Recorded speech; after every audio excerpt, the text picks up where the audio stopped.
Today I'm playing Luigi's Mansion, and I'm going to be answering some of your life questions that you asked me last week.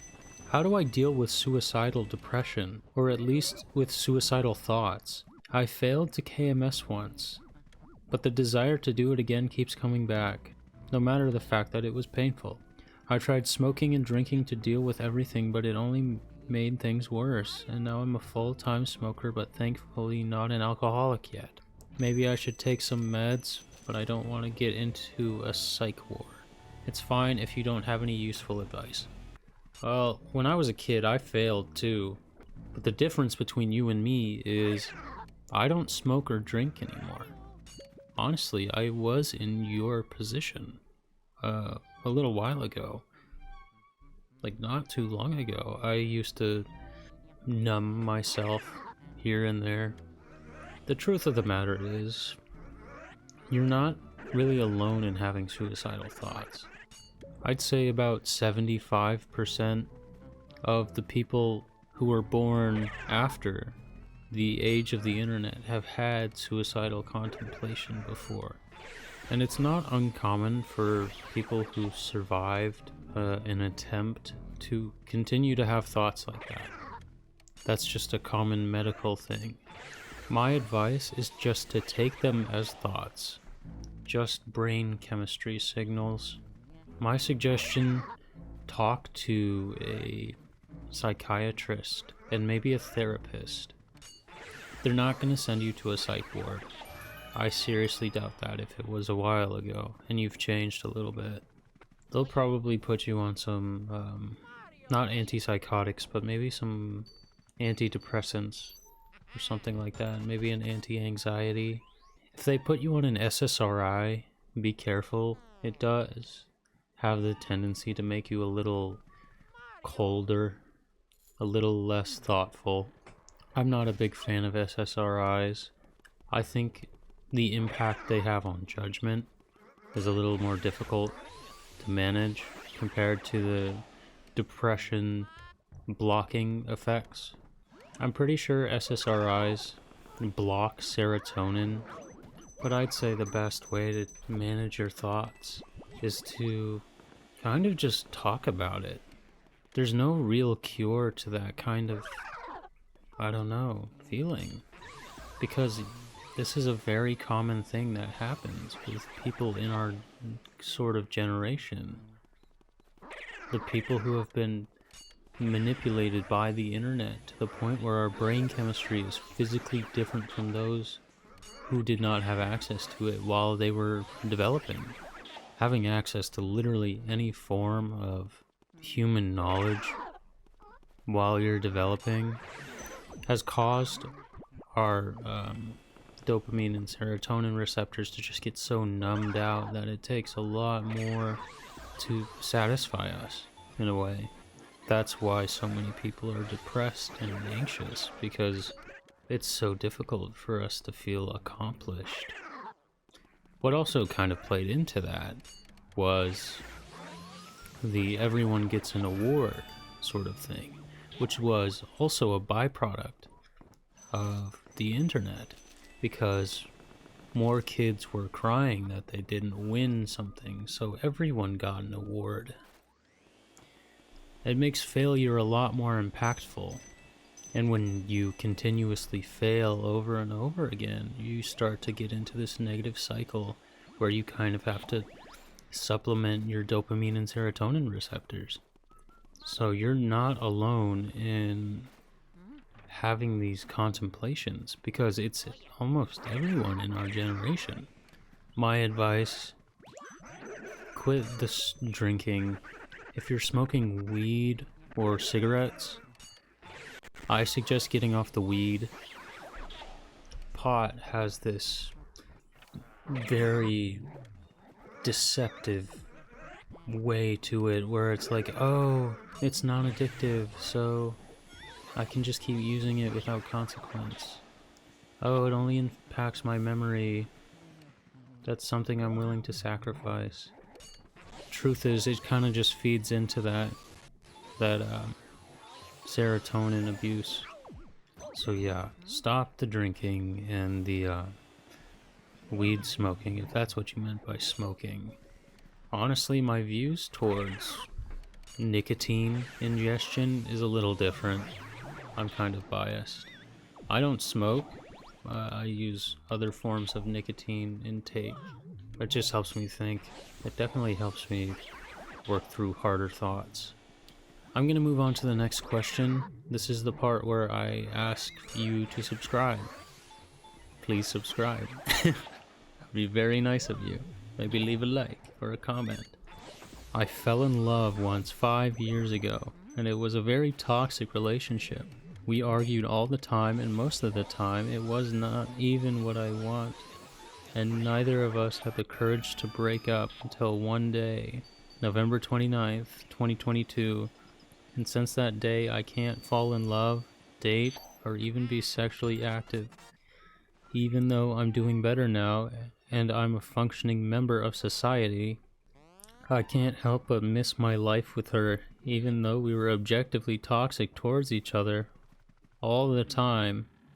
Now that I say this out loud, I realize that I love a Coffin because it reminds me of her, and I can't keep living without a companion for the rest of my life, but the idea of having sex with another woman just makes me feel sick. It's been that way for almost 3 years now. Sounds like there was a lot of codependency going on. And if a relationship changed you that much, no wonder. There's this phenomenon with how someone handles a relationship. Like physically in your body, you are unable to accept or actually feel something for another partner that you haven't had intercourse with.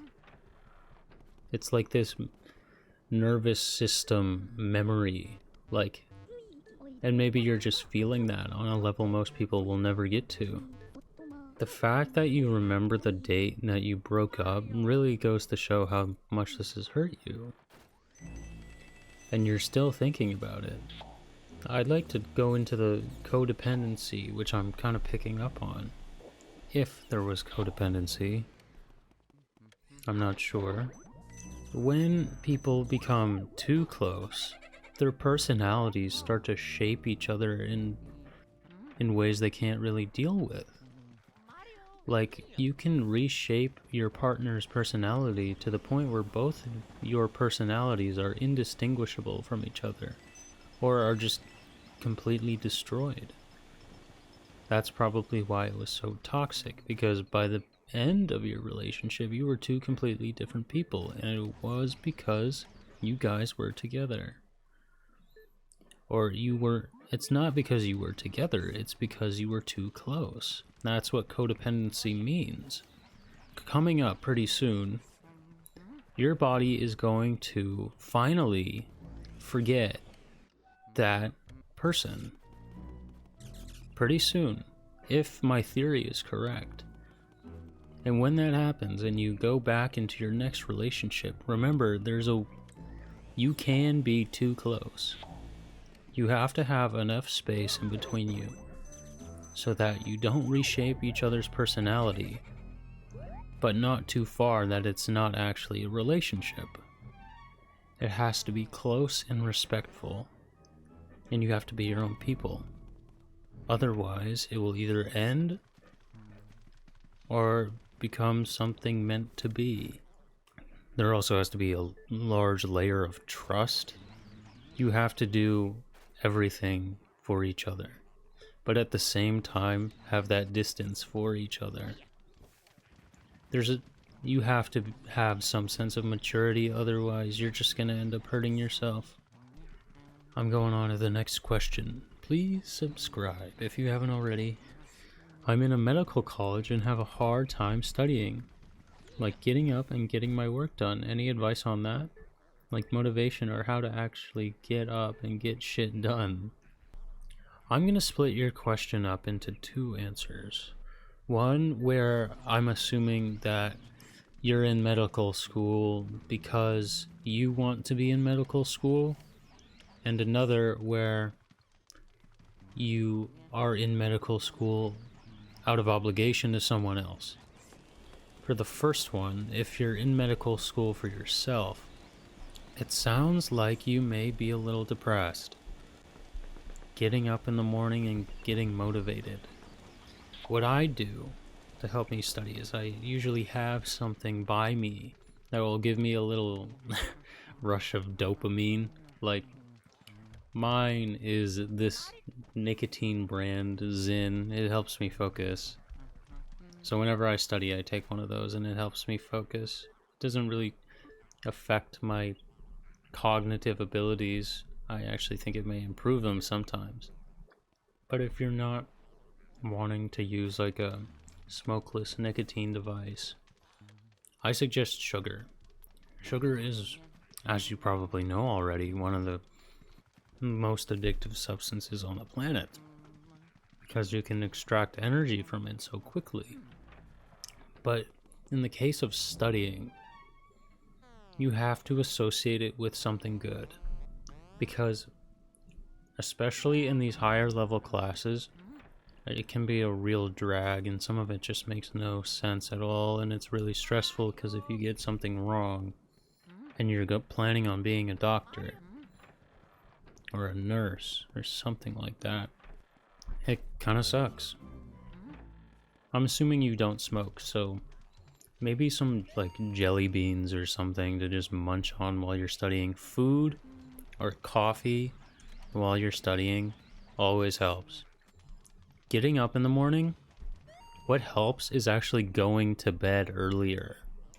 I go to bed around 9 or 10 p.m. and I usually get up around 5 or 6.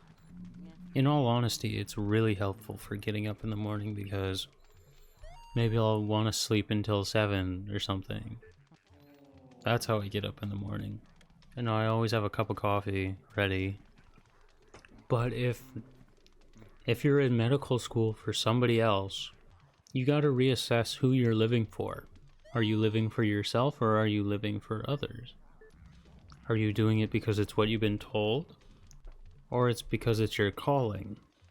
If it's not your calling, you might want to reassess like your life. If you want to, well, I'm not saying drop out, but I'm saying to reassess where you get your happiness from. Because if it's not making you happy, then it's just going to make you more depressed. If you're trying to be someone that you're not actually, or you aren't, you're only really hurting yourself. That may be why you can't really get up in the morning, or maybe you're not motivated to do your schoolwork. But unless you have something else, do not drop out. Why don't I ever catch fish? Maybe because you're not patient enough. Maybe you're fishing in the wrong place. Maybe your bait isn't good enough. Maybe it's a mixture of all three of those things. I don't know a lot about fishing despite the fact I wear a fishing hat. But I will add some symbolism to it. If you're not catching fish, you're not doing something wrong. You just gotta figure out what is going wrong. If it's the fish that don't want the bait, change the bait. Change the location of where the fish are. If you know the fish like the bait, be patient and one will just come by. Are you fishing when it's raining? Is it a common fishing spot? If fish are people, that's kind of funny. The club. Fish like bugs. Just go fish in places where there's a lot of bugs. That's a good place to start. My best friend was with my crush, and after they broke up, he told me that now I can have her. Love triangles, man. I mean, when you're young, you don't really know what you're getting into, but as you get older, you realize they're kind of bad. I think most people in their adolescence deal with some sort of love triangle at one point or another. I say they're kind of essential to growing up.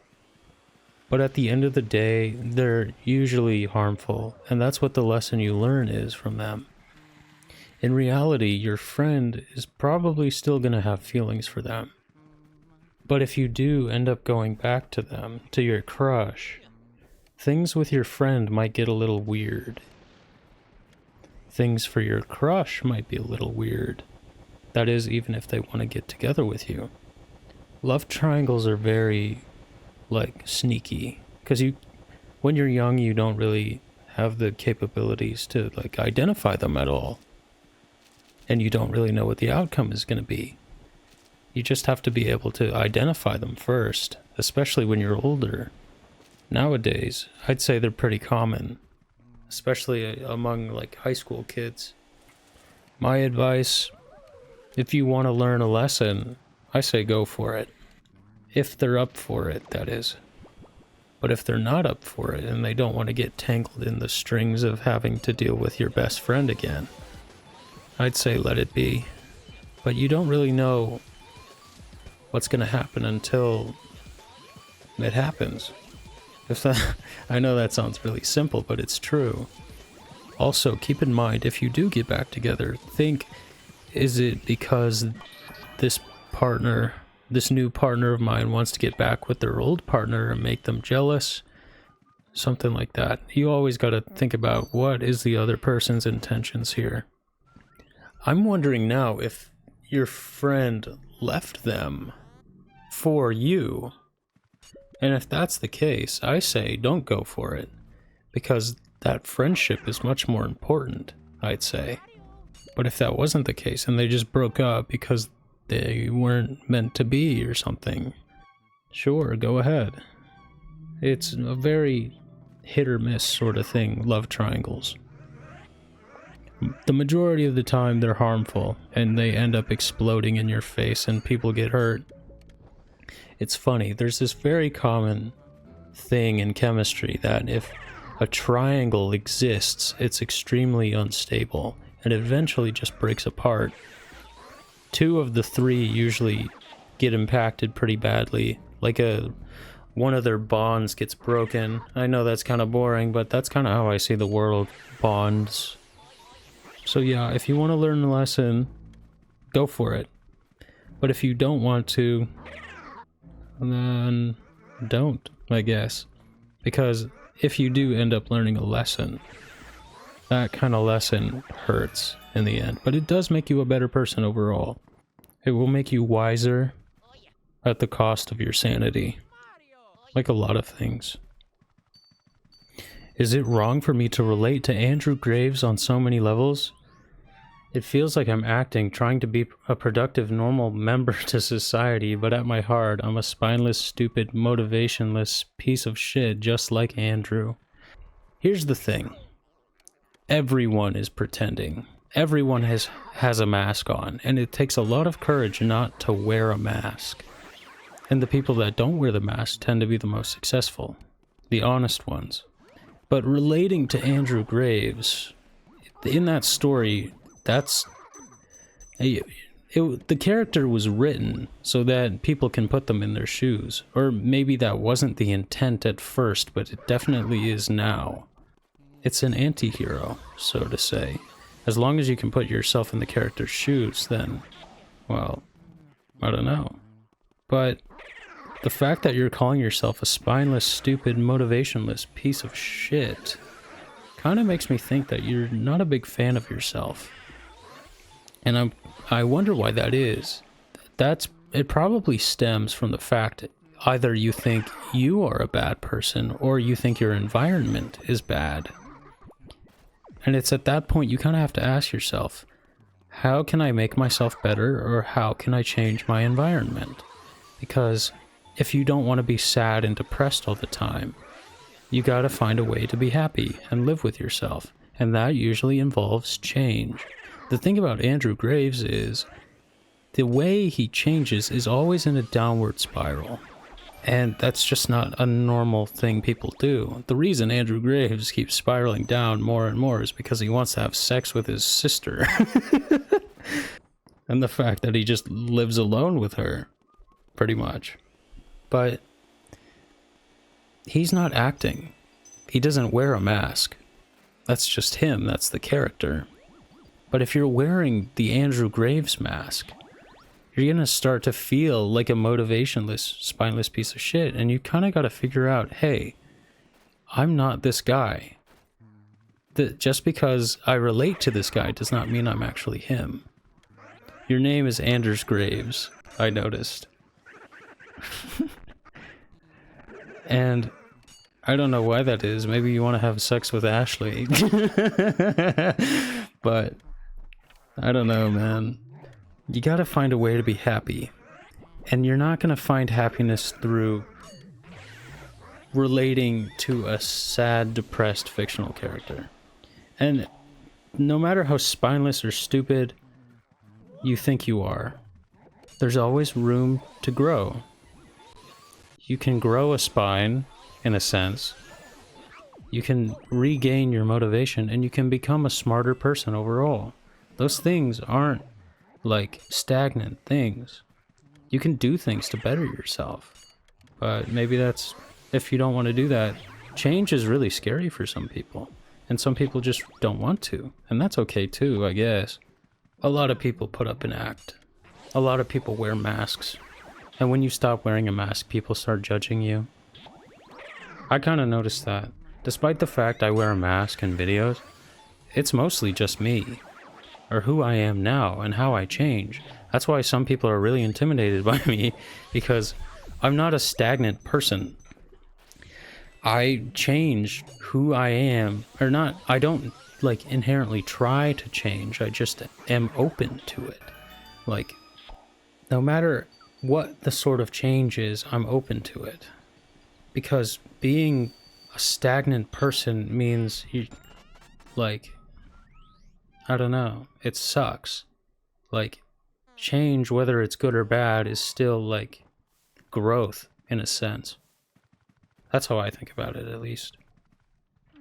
But when you change so frequently, it gets intimidating to some people, and people get mad. Like, if you're not afraid to say what you want to say or do what you want to do, people are going to hate you for it no matter what. Okay, those were the Q&A questions. I think I'm going to do another one pretty soon. I'll leave a pinned comment with the next Q&A section. But you should definitely subscribe for a reason.